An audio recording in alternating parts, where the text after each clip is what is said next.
نحمد ونصلي على رسوله الكريم اما بعد فاعوذ بالله من الشيطان الرجيم بسم الله الرحمن الرحيم الحمد لله رب العالمين صدق اللہ العظیم۔ بارگاہ رسالت والے رسالت میں ایک مرتبہ درود پاک کا نذرانہ پیش فرمائیے گا۔ اللهم صل على سيدنا نبينا شفيعنا حبيبنا مولانا محمد وعلى ال محمد كما تحب وترضى بأن تصلوا عليه صلاة والسلام عليك يا رسول الله صلاة والسلام عليك يا حبيب الله۔ الحمد لله رب العالمین، سب تعریفیں اللہ تبارک و تعالیٰ کے لیے ہے جو سارے جہانوں کا رب، مالک، سردار، پالنے والا ہے۔ یعنی سب تعریفیں اللہ تعالیٰ کے لیے ہے جو مرتبے کمال تک پہنچانے والا ہے سارے جہانوں کا۔ رب کا معنی ہے تربیت۔ تربیت عربی میں کہتے ہیں تبلیغ الشیء الی کمالہ بحسب استعداد الازلی شیئا فشیئا۔ یہ روح المانی میں لکھا ہے کہ کسی چیز کو اس کی ازلی استطاعت، وہ فطری صلاحیت کے مطابق آہستہ آہستہ مرتبہ کمال تک پہنچانا، یہ تربیت ہے۔ اللہ تبارک و تعالیٰ کی بے شمار نعمتوں سے منعم علیہ کے اعتبار سے اعلیٰ ترین نعمت تربیت ہے۔ اس لیے حمد کے فوراً بعد اس کا ذکر فرما کر حامد کو یاد دلایا کہ جس کی تو حمد کر رہا ہے وہی ہر حمد کے لائق ہے۔ ہم سب اللہ کی تعریف کرتے ہیں، حامد ہیں، اللہ کی حمد کرنے والے ہیں۔ الحمدللہ رب العالمین، تمام تعریف اللہ کے لیے ہے۔ تو اب اللہ تعالیٰ یاد دلا رہا ہے کہ وہ رب العالمین ہے۔ تعریف کیوں کر رہے ہیں؟ ہمیں یاد دلا رہا اللہ تعالیٰ کہ وہی ہر حمد کے لائق ہے، کیونکہ اس نے تجھے ضعف و ناتوانی یعنی کمزوری سے اور جہالت و بے کسی کی حالت سے نکال کر اس منزل تک پہنچا دیا۔ اللہ تبارک و تعالیٰ کیسی تربیت فرمایا ہماری، ناتوانی سے، بے کسی بے بسی کی حالت سے نکال کر اس منزل تک پہنچا دیا۔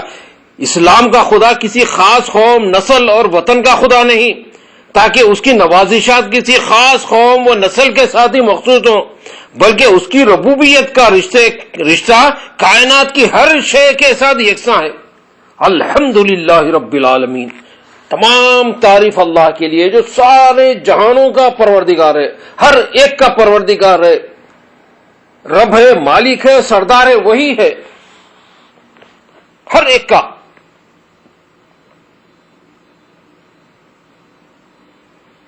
اسی لیے اس کے لطف و احسان کے سب مساوی طور پر حقدار ہیں، بشرطے کہ وہ اس کے احکام کی بجاوری سے اپنے آپ کو اس کا اہل ثابت کر دے۔ لفظ رب کے تین معنی ہیں۔ رب کے تین معنی ہیں، مالک، سردار، پالنے والا۔ یہ تین معنی رب کے ہوتے ہیں، اور تینوں معنی اس جگہ درست ہو سکتے ہیں۔ مالک تو اس لیے کہ سارے جہانوں کا مالک ہونا، ہمیشہ سے مالک ہونا، ہمیشہ تک مالک رہنا، ہر طرح مالک ہونا، حقیقی مالک ہونا، یہ خاص اللہ تبارک و تعالیٰ ہی کی صفت ہے۔ جس کسی کو اس نے ملکیت عطا فرمائی وہ محدود ہے، کسی خاص وقت سے ہے، کسی خاص وقت کے لیے ہے، خاص حیثیت سے ہے۔ یعنی اللہ تبارک و تعالیٰ کسی کو مالک بنا دیا تو یہ اللہ کی عطا سے وہ مالک ہے، خاص وقت کے لیے مالک ہے، یعنی اس کی ملکیت محدود ہے۔ اللہ کی عطائی ہے، محدود ہے، فانی و حادث ہے، لیکن اللہ تعالیٰ کی ملکیت ازلی ہے، اس کی اپنی ذاتی ہے اور لامحدود ہے۔ تو اللہ رب ہے، مالک ہے، تو اس کی یہ ذاتی صفت ہے، ازلی صفت ہے، ہمیشہ رہنے والی صفت ہے، باقی صفت ہے، ختم ہونے والی نہیں ہے۔ یہ کسی کی عطائی نہیں ہے وہ، بلکہ اللہ کی اپنی صفت ہے، اس کی ذاتی صفت، ابدی صفت ہے، لامحدود صفت ہے۔ اور دوسروں کو جو مخلوق کو جو اللہ کی صفات عطا ہوئی ہے وہ رب کی عطا سے ہے. اللہ کسی کو مالک بنا دیا تو وہ اللہ اپنی عطا سے مالک بنا دیا. آپ اپنے جانور کے مالک ہیں لیکن اس کی ہر چیز کے مالک نہیں، نہ ہمیشہ سے مالک تھے اور نہ ہمیشہ مالک رہیں گے. اسی طرح اور چیزوں کو بھی قیاس کر لو. سردار کے معنی ہیں اس لیے درست ہیں کہ سردار وہ جو بلند مرتبہ رکھے، اور بے شک حق تعالیٰ سب سے بلند مرتبے والا اور اعلیٰ ہے.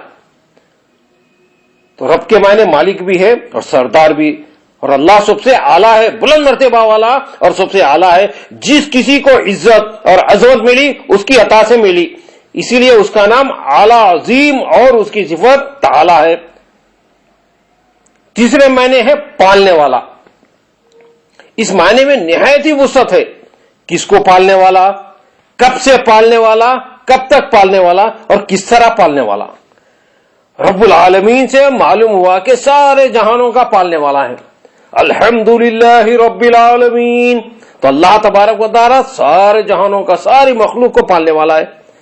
کب سے کب تک پالنے والا بھی اسی سے معلوم ہوا کہ جب سے عالم ہے اور جب تک رہے گا اس کی ربوبیت کی بارش ان پر ہوتی رہے گی.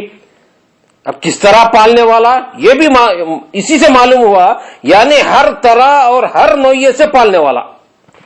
اب اس کو یوں سمجھو کہ دنیا کے ظاہری پالنے والوں کی تربیت اس وقت شروع ہوتی ہے جبکہ وہ چیز پہلے بن کر آ جائے اور بہت جلد ختم ہو جاتی ہے. اور خاص قسم کی تربیت ہوتی ہے، عام نہیں ہوتی، اور خاص کی تربیت ہوتی ہے. ہر ایک کو کوئی نہیں پالتا. دیکھو دنیا میں سب سے بڑے پالنے والے ماں باپ مانے گئے ہیں، جن کے تعلق سے رب تبارک و تعالی قرآن پاک میں ارشاد فرماتا ہے کما ربیانی صغیرا. دوسروں کی تربیت ان سے کہیں کم ہے. تو ماں باپ سب سے بڑے پالنے والے ہیں دنیا میں، اور ان کے بعد دوسروں کا درجہ ہے، اور دوسروں کی تربیت ماں باپ سے کم رہے گی. لیکن جب بچہ باپ کی پیٹ میں ہے اور ماں کے پیٹ میں آئے، نطفہ بن کر ہے، خون کا خطرہ ہے بنے، گوشت کا لوتھڑا بنے، اس میں عضو وغیرہ بنے، پھر اس میں روح پیدا ہو، ان تمام وقتوں میں ماں باپ کو اس کی پرورش سے کوئی تعلق نہیں. ماں باپ کب سے پرورش کرتے ہیں؟ جب وجود میں آ جاتا ہے. جب خیریت سے پیدا ہو گیا تو رب ہی نے ماں کے سینے سے دودھ کی 2 نہریں جاری فرما دی. ماں نے صرف یہ کیا کہ رب کا دیا ہوا دودھ اسی بچے کے منہ میں دے دیا. اسی دودھ کے پیٹ میں پہنچنے کے بعد ماں پھر بے تعلق ہو گئی. معدے میں پہنچ کر اس کا ہضم ہونا اور بچے کا پلنا بڑھنا، اس میں ماں کا کوئی تعلق نہیں. پھر دودھ کا بہانا بھی 2 سال تک ہے. بچہ بڑا ہوا، ماں نے یہ بھی بند کر دیا دودھ. غرض کے بچہ جس قدر بڑھتا گیا ماں کی پرورش گھٹتی گئی. پھر ایک وقت وہ آیا کہ بچہ جوان اور ماں باپ بوڑھے ہو گئے، تو اب معاملہ الٹ گیا. ماں خدمت کی محتاج اور بیٹا خدمت گار. اور اگر اسی دوران میں بچہ مر گیا تو پھر تو کسی طرح کا ظاہری تعلق رہا ہی نہیں. قربان اس رب العالمین کے جو ہم کو باپ کی پیٹ میں پالے، ماں کے پیٹ میں پالے، بچپن، جوانی، بڑھاپا، تندرستی، بیماری، ہر حال میں پالے اور سب کو پالے، پھر کسی سے اس کا معاوضہ طلب نہ کرے. اسی لیے وہی رب العالمین کہلانے کا مستحق ہے. پھر ہر طرح پالتا ہے، جسم کے ظاہری اعضاء کو اور طریقے سے پرورش کرتا ہے، باطنی اعضاء کی پرورش کا اور طریقہ مقرر فرمایا، جان کو اور طریقے سے پالا، ایمان کو اور طرح سے پرورش کیا. پاک ہے وہ جس نے ہڈی کان سے سنایا، چربی آنکھ سے دکھایا اور گوشت یعنی زبان سے بولنے کی طاقت دی. پھر ان چیزوں کو قسم قسم کے پھلوں اور دانوں سے پرورش فرمایا. جس وقت جس طرح جس کو پرورش کی ضرورت تھی اسی طرح اس کو پالا. درختوں میں چلنے پھرنے کی طاقت نہ دی تو ان کے لیے باغبان کو مقرر کیا، جس نے ان کو وہیں کھاد پہنچایا. بادلوں کے فرشتوں کو حکم دیا کہ تم سمندر سے پانی لے کر ان کو پلاؤ.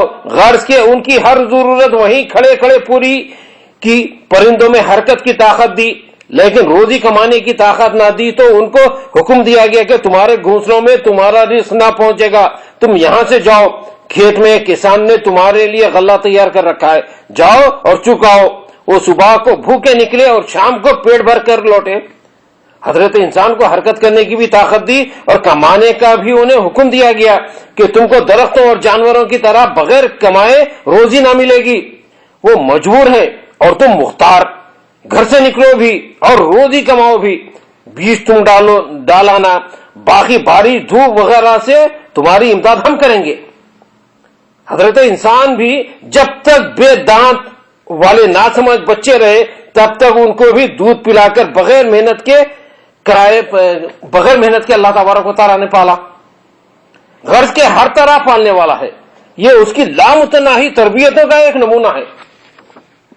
اگرچہ بعض بندوں کو ظاہری طور پر کچھ وقت کے لیے کسی قدر پالتے ہیں، اس لیے اس کو مجازن رب کہا جاتا ہے، جس پر قرآن کریم شاہد ہے، لیکن پھر بھی خالق کی تربیت میں بڑا فرق ہے۔ پہلا فرق یہ ہے کہ بندہ کسی کو کسی غرض کے لیے پالتا ہے، خالق بغیر غرض کے۔ اگر ماں باپ بیٹے کو پالتے ہیں تو اس کے لیے وہ بڑھاپے میں کام آئے، مالدار غریبوں کو پالتے ہیں اس لیے کہ وہ وقت پر ہمارے کام آئے۔ غرض سب اپنی اپنی غرض کے لیے ہیں، حق تبارک و تعالیٰ ہی ہے جو بغیر غرض کے پالے۔ دوسرا فرق یہ ہے کہ بندہ کسی کو پالتا ہے تو اس کے مال میں کمی ہو جاتی ہے، وہ ختم ہونے کا خوف سے بڑی احتیاط سے کام کرتا ہے۔ اگر آمدنی کم ہو جائے تو بہت سے نوکر نکال دیے جاتے ہیں۔ حق تبارک و تعالیٰ کے خزانے میں کبھی کمی نہیں ہوتی، اس لیے اس کی تربیت سے کوئی نکالا نہیں جاتا۔ تیسرا یہ کہ سخی بندے جب کسی کو پالتے ہیں تو اس پر احسان جتاتے ہیں اور بغیر مانگے دیتے نہیں، مگر حق تبارک و تعالیٰ بغیر مانگے عطا کرتا ہے۔ وہ تو ایسا کریم ہے کہ جب ہم ماں کے پیٹ میں تھے ہم کو مانگنے کا شعور بھی نہ تھا، تب وہ دے رہا تھا۔ چوتھا فرق یہ ہے کہ بندہ سب کو نہیں پال سکتا۔ گھر بار والا آدمی صرف اپنے بچوں کو پالتا ہے، بڑا آدمی صرف نوکروں چاکروں کو پالتا ہے، لیکن رب تبارک و تعالیٰ سب کو پالتا ہے۔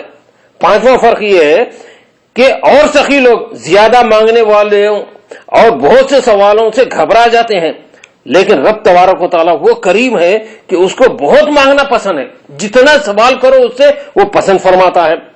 ہر گدھا اس کے دروازے پر نئی ادا سے آتا ہے، نئے ناز دکھاتا ہے، مگر وہ سب کو اپنے فضل سے نوازتا ہے۔ الحمدللہ رب العالمین۔ اللہ تبارک و تعالیٰ تمام جہانوں کا پرورش کرنے والا، پالنے والا ہے، پروردگار ہے، سب کا مالک ہے، سب کا سردار ہے۔ سب تعریف اللہ تبارک و تعالیٰ کے لیے ہے جو مرتبے کمال تک پہنچانے والا ہے سارے جہانوں کا۔ وما علینا الا البلاغ، وآخر دعوانا الحمدللہ رب العالمین۔